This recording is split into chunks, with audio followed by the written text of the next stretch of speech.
मुलांनो, अजून कोण आता आपण जास्त वेळ न वाया घालता आपल्याला डायजेशन प्रोसेस तोंडापासून चालू होते, लाळ येते, दात येतात, जीभ येते, मग इथं नड येते, हे सगळं काम कसं करते आणि हे बिघडल्यामुळे रोग कसा होतो याची माहिती मी डॉक्टर विनोद तात्याला बिराजदार साहेब यांना विनंती करतो.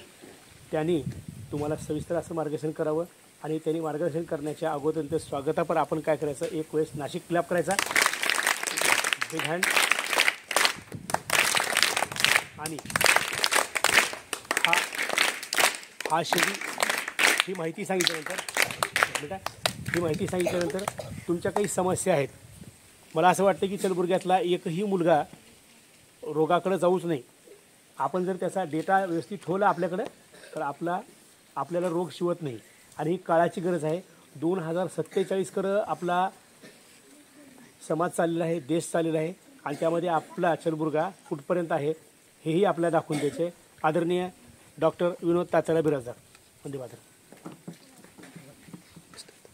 धन्यवाद सर.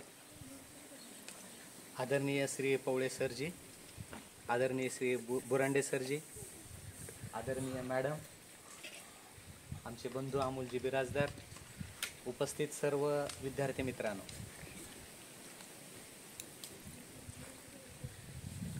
नेमकं कुठून सुरू करावं हेच मला कळत नाही.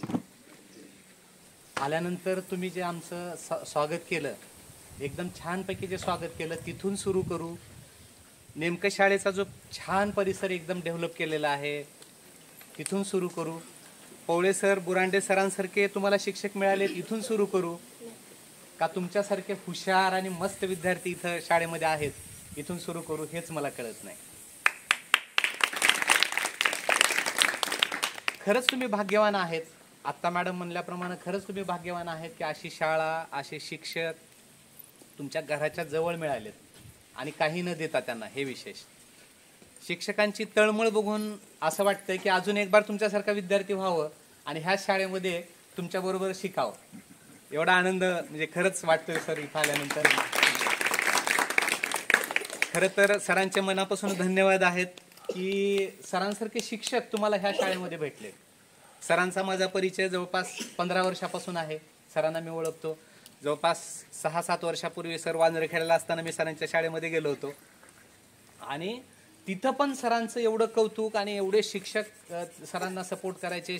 तिथले गावकरी, आम्ही गावामध्ये गेलो होतो आणि प्लस सगळे विद्यार्थी तिथलं बघून त्यावेळेस अजून मला जसा तसा आज ताजंतवानं झाल्यासारखं वाटतंय. सरांचा जो अभ्यास आहे, विद्यार्थी कसा बनला पाहिजे त्याची जी तळमळ आहे ती खरंच अद्वितीय आहे. आणि म्हणून सरांचा तुम्ही पुरेपूर फायदा घ्यावा ही माझी तुम्हाला नम्र विनंती आहे. कुठलीही शंका असेल तर सर तुम्हाला सपोर्ट करतेच, त्याच्याबद्दल तर काही दुमत नाहीच. पण तुमच्या वैयक्तिक लेवलवरच्या जरी काही अडचणी असतील तरी तुम्ही त्या सरांपर्यंत बिनधास्तपणे सांगा. सर तुम्हाला त्याला पण मदत करतील. हे मी वेगळं सांगायची गरज नाही.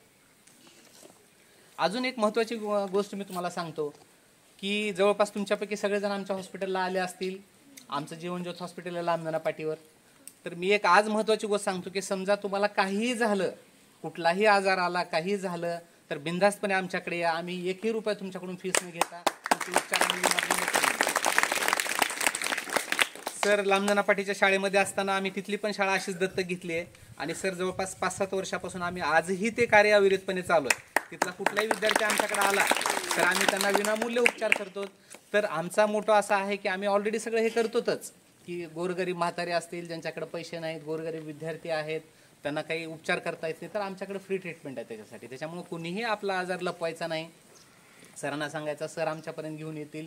आमचा फोन नंबर मी सरांकडे आहे, देतो. तुम्हाला कधी काय प्रॉब्लेम असेल तर तुम्ही आम्हाला कधीही कुठल्याही बाबतीत फोन करू शकता. त्याच्यामुळे असं काही दुमत नाही. तुम्ही आमचेच लेकरं आहेत आणि आम्ही सगळे तुमच्यासाठीच आहोत. तर सरांनी मला जो विषय दिला आहे किंवा डायजेस्टिव्ह सिस्टीमचे आजार, सगळ्यांना तर सगळ्या गोष्टी माहीतच आहेत जवळपास. फक्त मी थोडंसं त्याला हायलाईट करतो. नाही जाऊ. तर सरांनी एक छानपैकी हे केलेलं आहे, डायजेस्टिव्ह सिस्टीमची डायग्राम काढलेली आहे. तर ही जी मेन डायग्राम आहे डायजेस्टिव्ह सिस्टीमची म्हणजे पचन संस्थेचे आजार. तर पचन संस्थेच्या आजारामध्ये काय काय होते लक्षात घ्या की पचन संस्था म्हणजे काय, तर आपल्या गाडीचं पेट्रोल आहे. पचन संस्था म्हणजे काय, आपल्या गाडीचं पेट्रोल आहे. गाडी आहे, आपली गाडी खूप भारी घेतलेली आहे आणि 50 रुपयाचं मध्ये पेट्रोल नाही टाकलं तर आपण ती गाडी चालणार आहे का? चालणार नाही. तसं ह्या गाडीमध्ये आपण ह्या शरीररूपी गाडीमध्ये जे काही मध्ये टाकणार आहोत तशा प्रकारचं आपलं शरीर बनतंय.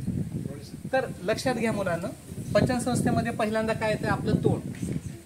तर तोंडामध्ये काय काय आहे, दात आहे, जीभ आहे आणि तिथून लाळ शिरवते. तर काय करायला पाहिजे, आपण जेव्हा जेवण करतो तेव्हा जेवण करताना 32 वेळेला ते अन्न म्हणजे चावलं पाहिजे. कशासाठी चावायचंय, जेवढं ते अन्न बारीक होईल आणि बारीक होऊन मध्ये जाईल तेवढं आपलं पचन संस्था एकदम स्ट्रॉंग राहते, मस्त राहते. त्याच्यामुळं जेवताना मॅडमनी सांगितल्याप्रमाणे मोबाईल अजिबात बघायचा नाही, दुसरीकडे लक्ष द्यायचं नाही. आपलं पूर्ण लक्ष हे जेवणावर पाहिजे. जेवण चावून व्यवस्थित वेळ देऊन आपण केलं पाहिजे, हे महत्वाचं आहे. त्याच्यानंतर आपलं जे चावलेलं अन्न आहे ते चावलेलं अन्न इसॉफेगस म्हणजे अन्ननलिका, अन्ननलिकेमधून त्या अन्नाच्या पिशवीमध्ये येत आहे. इंग्लिशमध्ये त्याला स्टमक म्हणायचं आहे. ठीक आहे. तर हे तोंडाचं काम आहे चावणं. अन्ननलिकेचं काम काय आहे, चावलेलं अन्न अन्ननलिकेमधून तोंडातून आपल्या अन्नाच्या पिशवीत सोडणं. हेच त्याचं काम आहे. तिथं बाकी काही प्रोसेस मध्ये होत नाही. पुढे अन्न आपलं आलं अन्नाच्या पिशवीमध्ये. अन्नाची पिशवी म्हणजे आपला इंग्लिशमध्ये जे कसा असतो, तर जेच्या आकारात असते. ते कशासाठी जेच्या आकारात असते, की वरचं आलेलं अन्न खालच्या पिशवीच्या बुडाला जावं आणि त्या बुडामध्ये ते थांबावं. आणि तिथं थांबल्यानंतर ऍसिड, पेप्सिन, त्याच्यानंतर ट्रिप्सिन असे जे काही पाचक रस आहेत मधले, ते पाचक रस आपल्या त्या अन्नामध्ये मिक्स होतात आणि तिथं जवळपास 1.5 ते 2 तास अन्न आपल्या अन्नाच्या पिशवीमध्ये थांबतंय.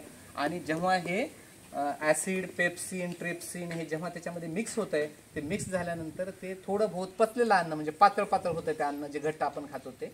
आणि ते पचलेलं अन्न सावकाशपणे आपल्या पहिल्यांदा छोट्या आतड्यामध्ये जाते. मध्ये छोट्या आतड्यामध्ये वेगवेगळे संप्रेरक असतात. संप्रेरक म्हणजे काय असते, संप्रेरक म्हणजे लिक्विड्स असते छोटे छोटे.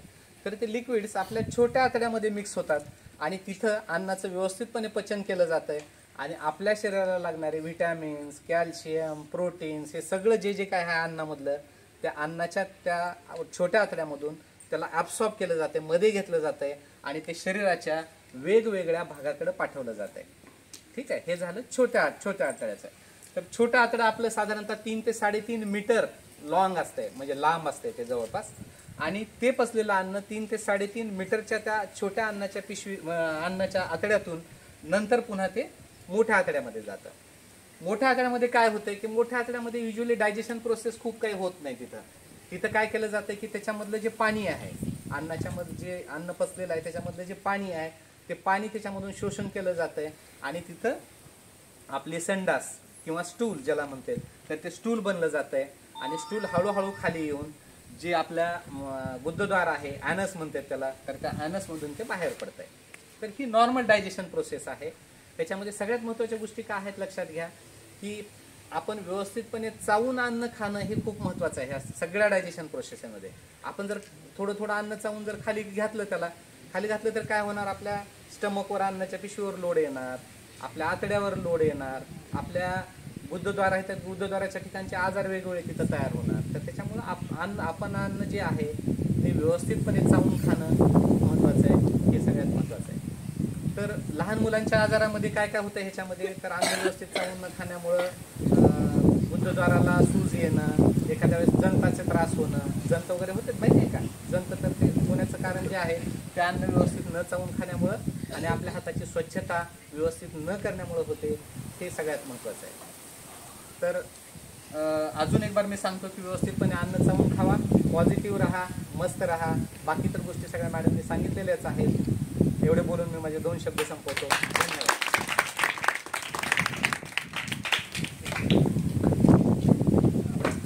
आभार कोण घेते.